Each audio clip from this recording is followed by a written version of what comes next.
hear me?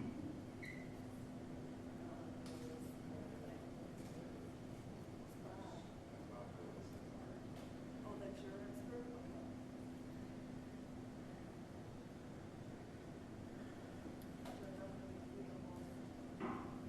This is Bob Willis, and anyone hear me? You have to talk to your mic. We can hear you, but we haven't started yet. Okay, great.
All right, this is the case of the state against Rittenhouse, and appearing in the court here.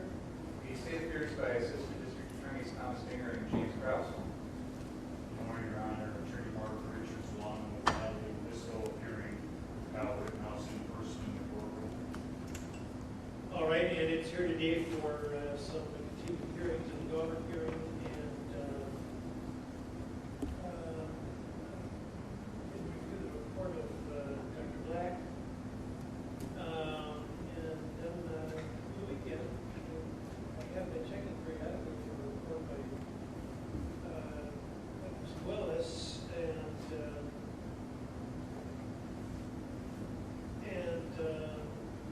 I think so. I left a note for the contact Mr. Mayor and see where the report was, and found out for the first time yesterday that there's no report.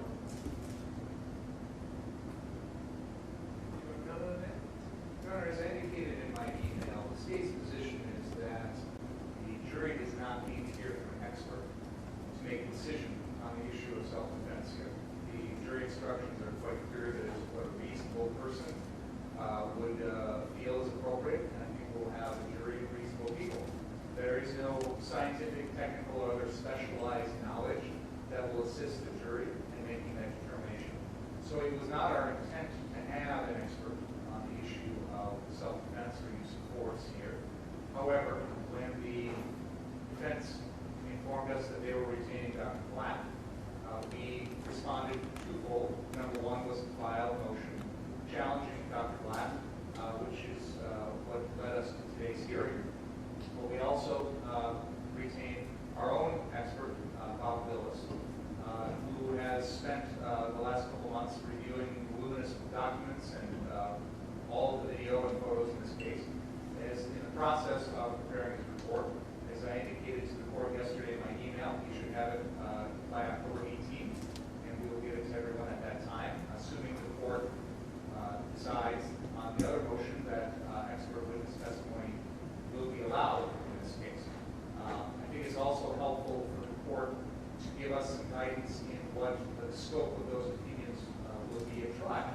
example, at the last hearing, Your Honor indicated that Dr. Black would not be allowed to offer an opinion as to the ultimate issue here, whether or not the defendant's actions were legally justified, whether a reasonable person in his circumstance would use deadly force. And I think that that's a very appropriate decision by the court. But I also think it's helpful for our expert when he's working on his report to understand the parameters of what the court will allow.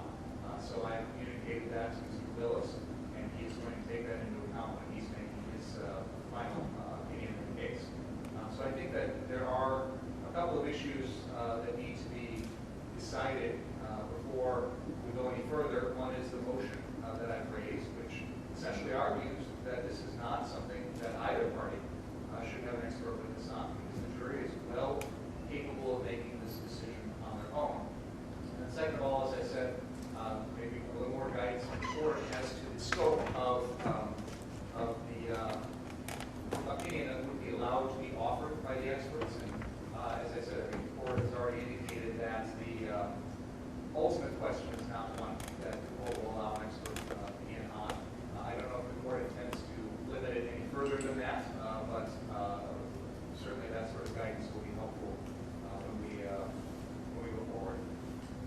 Thank you. Did you want to respond, Mr. Your Honor, I thought we were both going to be here to kind of test each other's experts a little bit today. I'm going to go first, give Dr. Black ready. Obviously, in a report 2 weeks before trial, depending on what is or is not allowed, we all had expert disclosure dates. Actually, the minutes from the retrial of May 21st state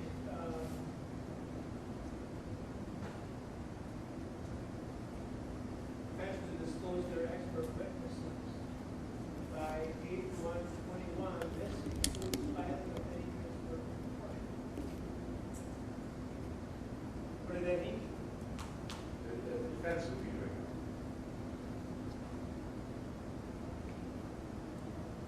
Your Honor, if you'll recall,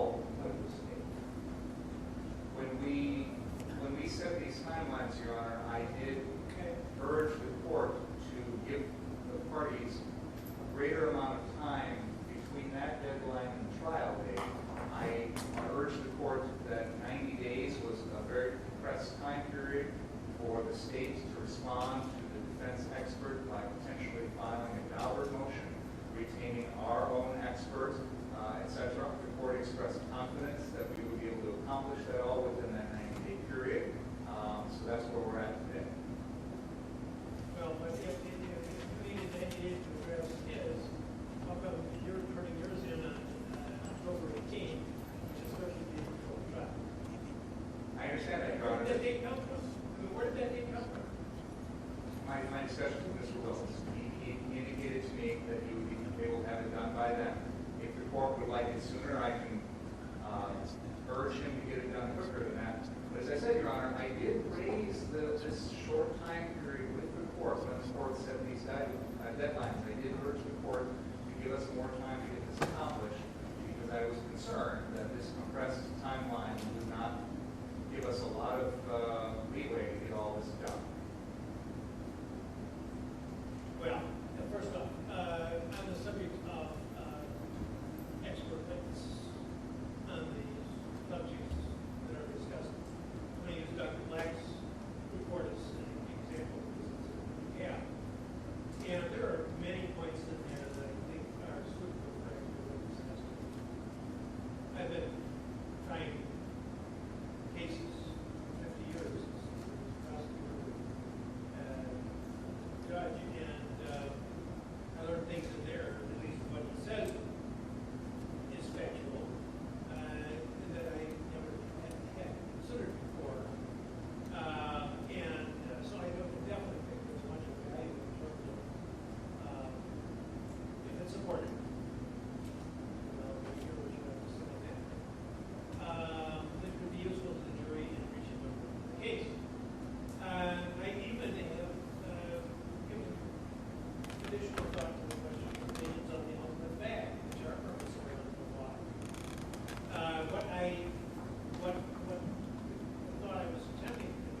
some guidelines on this, because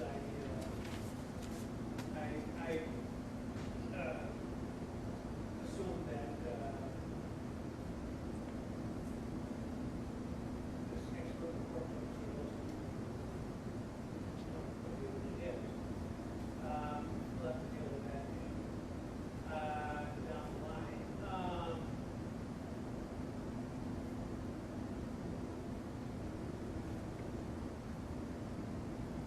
In terms of use of force, expert, well, I was thinking about it. You say there's no necessity for it, but unless my memory will serve me, and I know it doesn't. Your office has been using use of force experts. You used it in the Jacob Blake Chesky shooting. You used it in the shootings where there was an officer involved in the shootings, and use of force expert in that. Why would, if someone with the evidence of Mr. Bailey or Mr. Zapp would want that kind of evidence or report available in making a prosecutorial decision, why would it be appropriate for this kind of evidence to be presented to the jury? Because there's a different standard for police officers than civilians. Well, I agree with you there. Well, I don't want to say that. I don't want to say that. There may be, in certain instances, we'll have to apply that as the situation develops. Evidentially. In the end.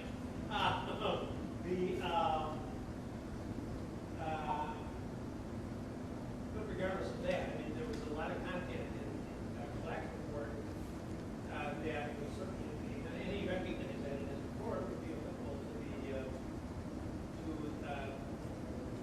ordinary citizen, particularly ordinary citizen, Rittenhouse.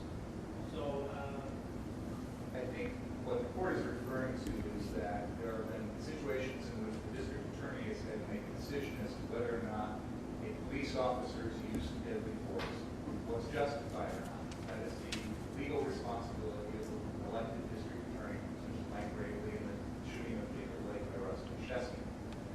The evaluation in that process considers the training, the protocols, the guidelines, the rules, the handbook that are set forth for promotion of police officers, and how those were applied by that officer in that situation. So when I talk about a different standard, and I think Dr. Black's expertise is largely in this area of whether or not a police officer followed the training and the rules and the guidelines set forth by their department that govern use of force. We don't have that here. Mr. Rittenhouse is not a law enforcement officer. There are no guidelines or rules that he's expected to follow. He's an ordinary citizen. And so the basis for my motion was largely that, and I think the court has hit the distinction right on the head.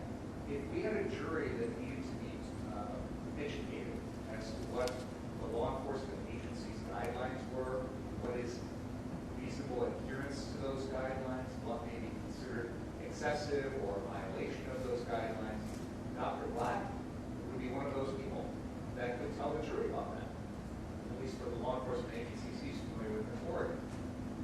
But this is not that type of case. The jury doesn't need information about that. The jury is no different than anyone in terms of a reasonable person. These are going to be the people that we're going to bring in off the street, who are going to serve as jurors, who are representative of our community, and they will make a decision as to what a reasonable person should have done in Mr. Rittenhouse's situation. They are in as good of a position as Dr. Black or any expert to make that decision. They have all of the requisite knowledge they need. I understand the court's point about Dr. Black's report, and I see some information in there that can be developed by counsel on cross-examination. The stage can be set by witnesses in terms of the scene that night, the circumstances, the darkness, the fires, the ambient gunfire, things like that. That stage can be set through other witnesses, and then counsel can argue to the jury as as to what effect that might have had on a reasonable person, such as the person in Mr. Rittenhouse's situation. But we don't need an expert to talk about those things because they're basically common sense. We're talking about nighttime being dark. We're talking about the effect of gunfire. We're talking about the effect of crowds. These are all common sense things that I think reasonable people can understand. And so I think the court's distinction is an important one because this is not those types of situations or examples the court mentioned. This is not where we're talking about a law enforcement officer's compliance with the procedure set forth by the department. So that's why I think the examples you mentioned, Judge, are not applicable to this case. And I would further indicate that there have been other cases in this court and others, and I would turn the court's attention to the Mark Carver case a couple of years ago, where we recall that was a case in which there was a road rage incident, and the defendant got upset with another driver, went over and confronted that driver with a knife, and stabbed the other driver. The other driver was unarmed. The other driver had punched Mr. Carver prior to the stabbing.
get what you're saying.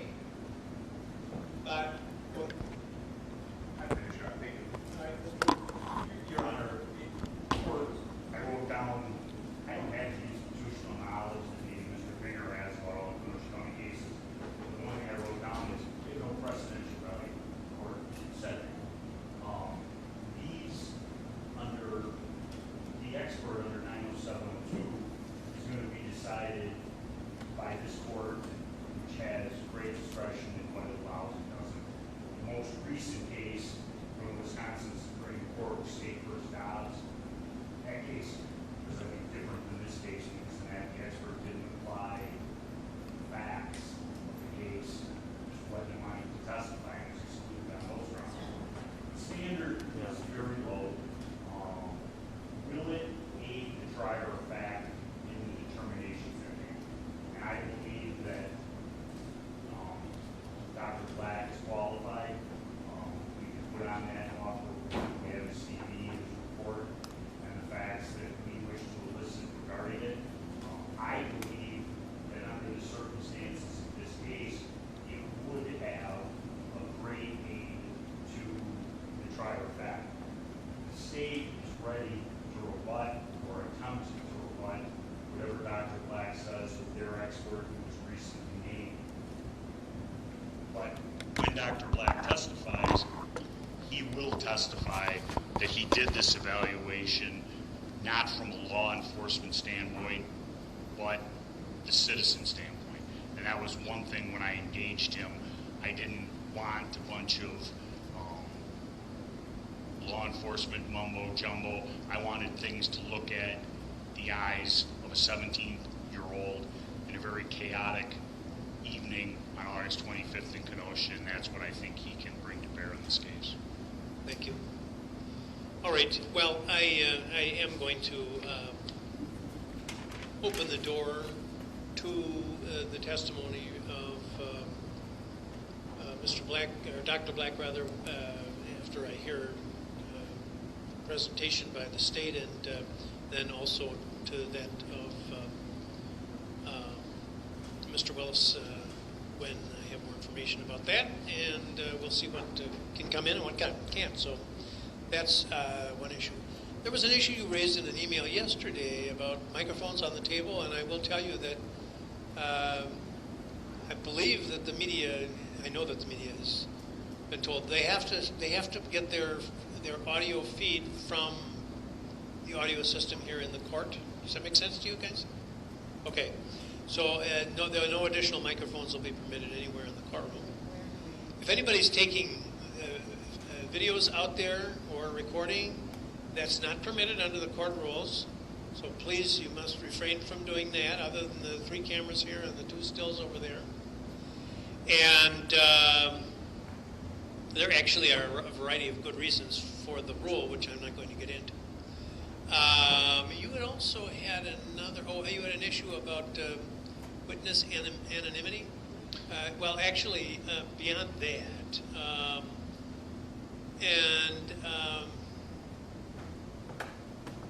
well, go ahead. Your Honor, the court is well aware that there's a lot of attention on this case, and some of that attention is of the harassing or even threatening variety. The court has made some rulings in the past with regard to that. We understand that this is a public case. We understand that there's a right to confrontation. We understand that witnesses' names are going to have to be disclosed publicly. We understand all of that. Counsel and I have had some private discussions regarding the exchange of addresses of witnesses. I think we are in agreement that, generally speaking, addresses are going to be kept between the parties. We haven't put them on publicly filed witness lists because of that concern. But I think all the addresses that are needed among the parties have already been distributed. The concern that has been raised by some of the folks that we've talked to who are witnesses in this case is that their images, their photos, their face would be shown on TV, pictures would be taken of them and published, etc. And that has its own level of intrusion and concern in terms of safety and threats and harassment and things like that. I understand that this is not a common request, but this is also not a common case. Most trials that I've done in this courtroom before Your Honor, nobody in the gallery's been here or even paying attention, so it's never been a problem. But this is a case in which there's obviously a lot of attention.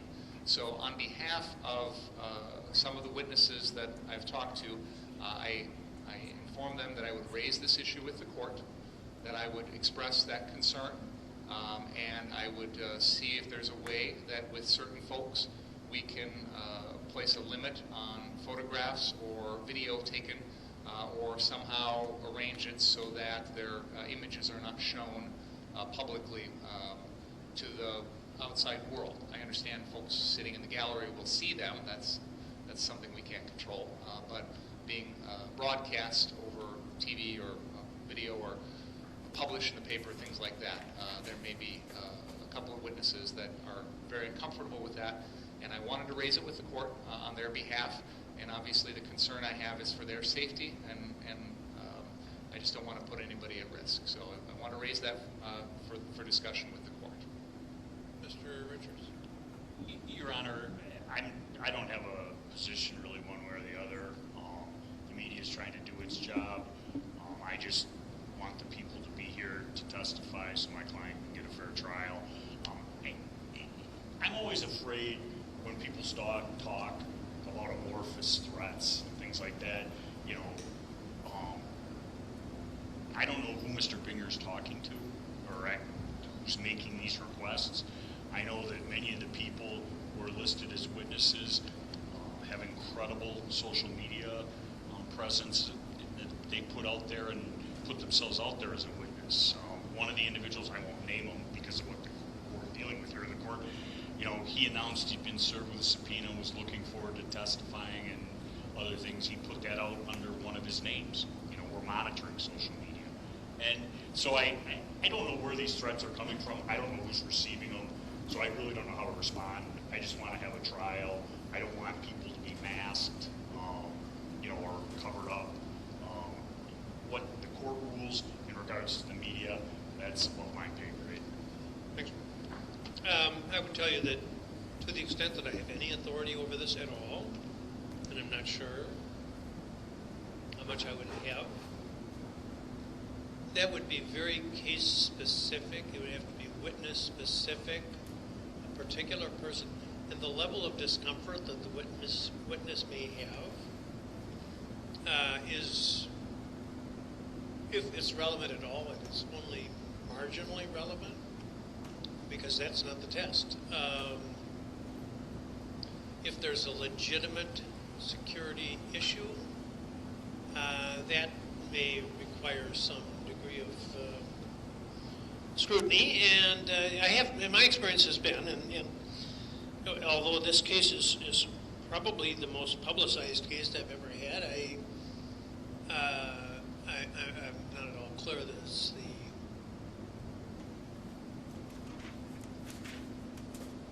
I could list quite a few cases that I've had and other judges have had here that I would say the tension level would be higher.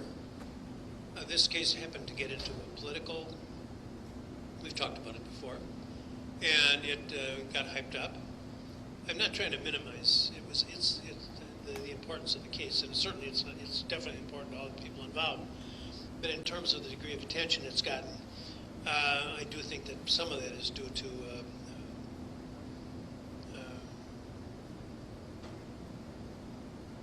no, they wouldn't have occurred in ordinary circumstances, but it happened in a intense period otherwise. And I certainly understand that there's some degree of fear that people have. As I pointed out in my letter, however, on the subject of the questionnaires,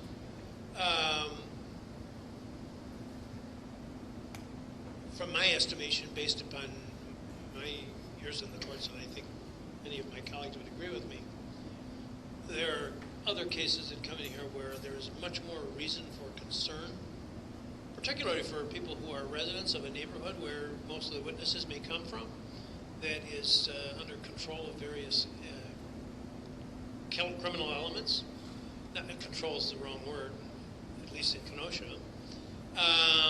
but where there's really a scary situation for people, and that needs to be addressed. And in my experience, the media has been pretty responsible. I've never had a problem, and I don't go to the media and say, can you do this, can you do that, in terms of the censoring.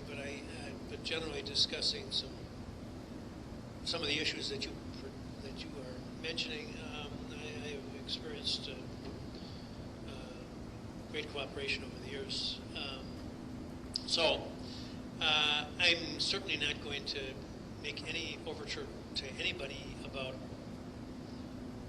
covering this case any differently from any other, but that occasion could arise, in which case you should bring it to my attention and we'll talk about it then. Thank you. All right, now let's see what was next. There were a few other things before we start the dauber. I think one of the things that's kind of hanging out there is the brief regarding the possession of a firearm by a 17-year-old. I knew there was something. And yes, I worked on this. Go ahead. Mr. Sharafi's handling that. Oh, okay. All right. This is your motion, Mr. Sharafi, so you can hear it. Thanks, sir. You can hear me. So I don't have a whole lot to add to the motion. I have read the response filed by the state in Mr. Black's case. And in reviewing it, what we're asking is the court just do a review of 94806, sub 3, sub C. Do I have to? That's a very difficult statute to work with.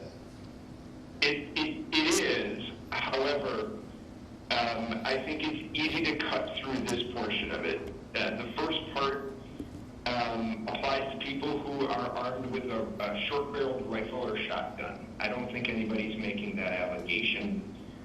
So, Your Honor, our position is sub 3, sub C, as it states in the plain language, applies only to a person under age 18 if that person is not in compliance with 29304 and, not or, and 29593. I would submit to you, Your Honor, that when you read 29304, it is, the name of the statute is restrictions on hunting and use of firearms. So it's not simply a hunting statute, as Mr. Binger has set forth in his motion. It is also on restrictions on possession of a firearm by persons under 16 years.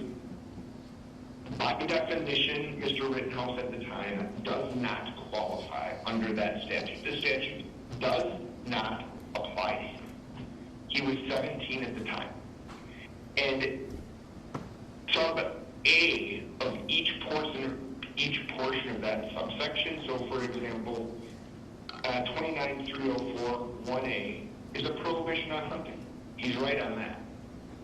But 29 sub 1 sub B is a restriction on actually the possession of the firearm. And that is true for sub 2, which talks about persons 12 to 14 years old. Sub 2 sub B is restrictions on possession of a firearm for a person 12 to 14. And sub 3 of that 3 sub B is restrictions on possession or control of a firearm for persons 14 to 16. There is nothing in 29304 which would be a prohibition on a 17-year-old possessing a firearm. Nothing. He cannot, it is impossible. And the way that the state is saying this is they're saying because he's 17, he can't be in compliance with that statute. So what that means is this. To take this to Mr. Binger's final conclusion, a 13-year-old can possess a firearm under the statute. There are ways they can do that. A 13-year-old can possess a firearm if they're in the accompaniment of an 18-year-old. But under no circumstances would a 17-year-old be able to possess a firearm. That makes zero sense. That the legislature would write a statute that allows a 12-year-old to have a gun, a 13-year-old to have a gun, but a 17-year-old can't have a gun. It makes zero sense. So what we believe is because... Why would they have the general proscription of the law in 2A that says any person under 18 who possesses or goes armed with a dangerous weapon is guilty of a misdemeanor if your interpretation is sound? Well, 3A Your Honor talks about who it doesn't apply to, right? So it doesn't apply, yeah. Well, the exception, as you're looking at it, swallows the rule of 2A. Now, the legislature does. There was a point. It's got to be 20 years ago now, when on the same day they passed two conflicting pieces of legislation. So they got a busy job up there, and they have. They get into sessions where they're passing laws.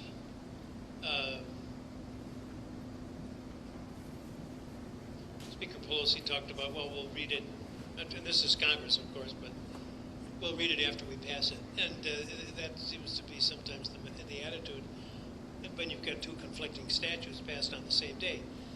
But I was looking at the rules of construction again last night, and Sub A, I think, sets forth the general policy of the law that a person under the age of 18 with limited exceptions, which are not so well stated in Sub 3, is not to be out and about with a dangerous weapon. Go ahead, I interrupted you. No, I agree. I disagree with this, Judge. I don't think that Sub 2A is swallowed by the exceptions, and the reason I say that is a 13-year-old who is walking the streets is guilty. Period. They are guilty because they don't fit within one of the exceptions of 29304. Period. They do not. So it doesn't swallow the rule. Each one of those Sub 1, Sub 2, and Sub 3 are all age-specific up to 16, and they all set forth restrictions on people not hunting only, but hunting and then simply possessing a firearm. So I disagree that it swallows the rule. There are clearly situations in which no 12-year-old can have a gun, Judge, period. Why would they put the word 18 up there then? Why did they put in the word? Why did they say 18? Well, I don't know. Not positive I can answer that question either. But what it appears to be from a plain language of 3C is the section only applies if you're under 18, have a short-barreled shotgun, or rifle, which he doesn't, and are under the age of 16, according to 29304. He doesn't. He doesn't fit under that statute. And it is not simply a hunting statute. It is a restrictions on possession of a firearm statute. So I can't see it because his age is not mentioned. It is not mentioned anywhere in 29304. There is no subsection of that which applies. None. So I understand it's not a well-written statute, but there appears to be exceptions for 17-year-olds. And that's what he was at the time. There is nothing limiting restrictions on possession of possession or control of a firearm under 29304, which is an exception to Sub 2, Sub A, which the court is talking about. So, from a plain reading of it, it doesn't. He's not in violation of that statute. If he was 16 or under, he could be. But because he's 17, he cannot be. That's our argument. Thank you, Mr. Mayor. I think what the defense is missing here is that Chapter 29 of our Wisconsin state statutes is entitled Wild Animals and Plants, and every subchapter deals with hunting, trapping, fishing, commercial activities, fees, education, game wardens, etc. That chapter sets forth many of the rules and regulations that apply to hunting and fishing in the state of Wisconsin, which is something that is a proud tradition of many Wisconsin residents and is a very substantial industry in our state. The Wisconsin legislature, when they drafted 948.60, established a blanket prohibition that if you're under the age of 18, you can't be running around with a gun. That's the general rule. And what we have in this case is clearly a 17-year-old running around with a dangerous weapon.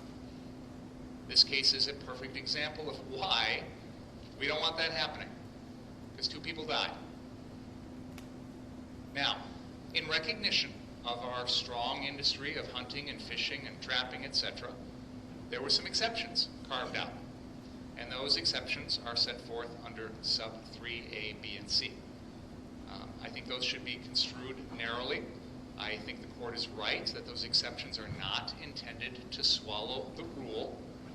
And the defense interpretation of sub 3C would rewrite the law to say that if you're under the age of 17, you can't possess a dangerous weapon. But that's not what it says. It says 18. The defense interpretation would allow any 17-year-old to run anywhere in our community, our state, with a dangerous weapon. That's clearly not what the statute allows.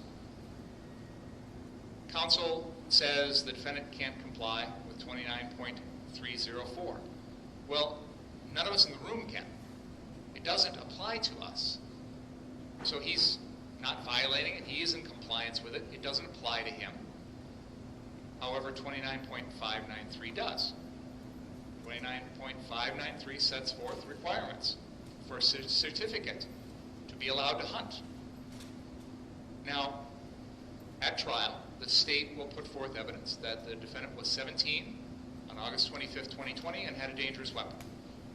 If the defense, in their case, wants to establish that one of these exceptions applies as an affirmative defense to that charge, they can submit evidence that the defendant had a certificate to hunt and that he was engaged in legal hunting activities on the streets of Kenosha that night. I don't think they're going to be able to do that. But that's the way this would play out. And I could see a circumstance in which maybe in a more rural community, that might be a situation where a 17-year-old is running around hunting and they're charged, but then they establish compliance with these other statutes. And that may be a debate in that case. It's not going to be one in this case. The defendant wasn't hunting deer, he wasn't hunting turkey, he wasn't hunting wild game. He didn't have any certificate or training to do so. He was not in compliance with the hunting statutes, which are set forth in Chapter 29. So, Your Honor, the defense interpretation here, as the court has rightly pointed out, would swallow the entire statute. It would establish a precedent that 17-year-olds can run around with guns, which is clearly not what the legislature wants. It's clearly not what the rule, the law says here. And so the count in the complaint that charges the defendant with possession of a firearm under the age of 18 is an appropriate criminal charge against the defendant. I believe the evidence will show he's guilty, and I don't think the defense will be able to establish that any of these exceptions apply.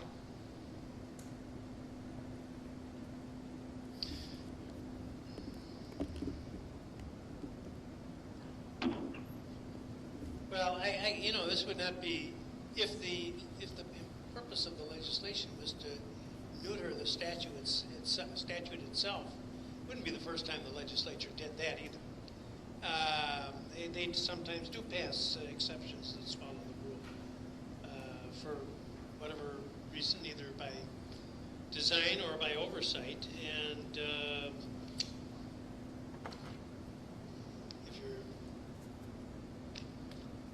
if legislation gets passed without knowledge of what's in there, that it would be easy to do exactly that.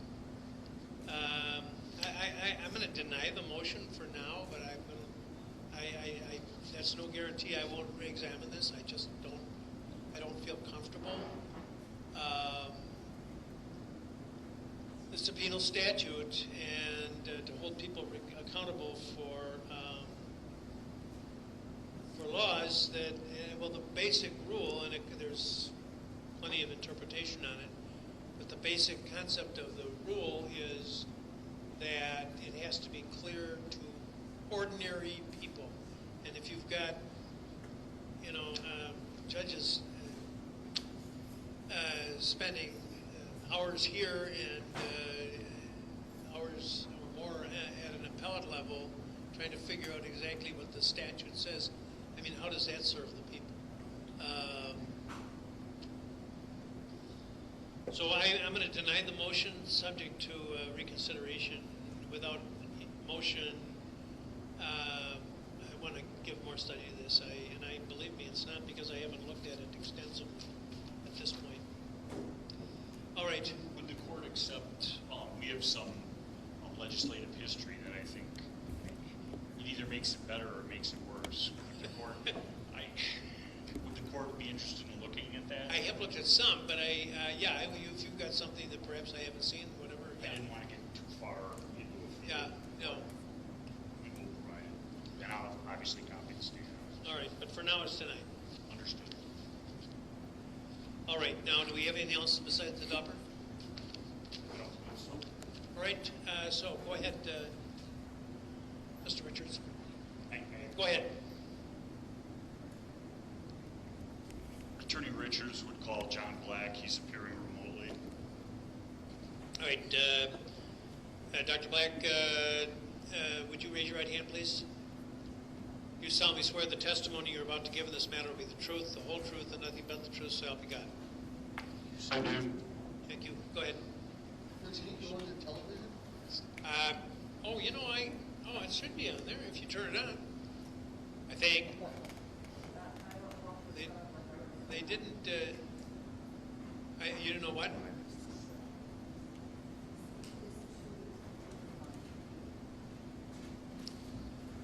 What, you don't think the TV will work?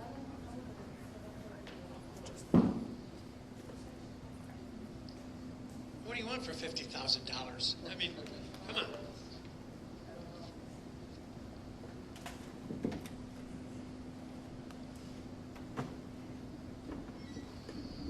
And I'm not, which is okay with me, but I'm not pictured on the feed either. And that's because we have the camera on showing the people in the courtroom, and as a consequence, that is the camera, and that's also the camera that get me, but friends of the press over there.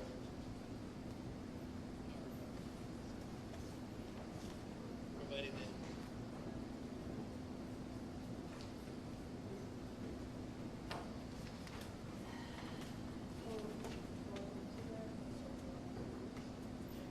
Plug into what?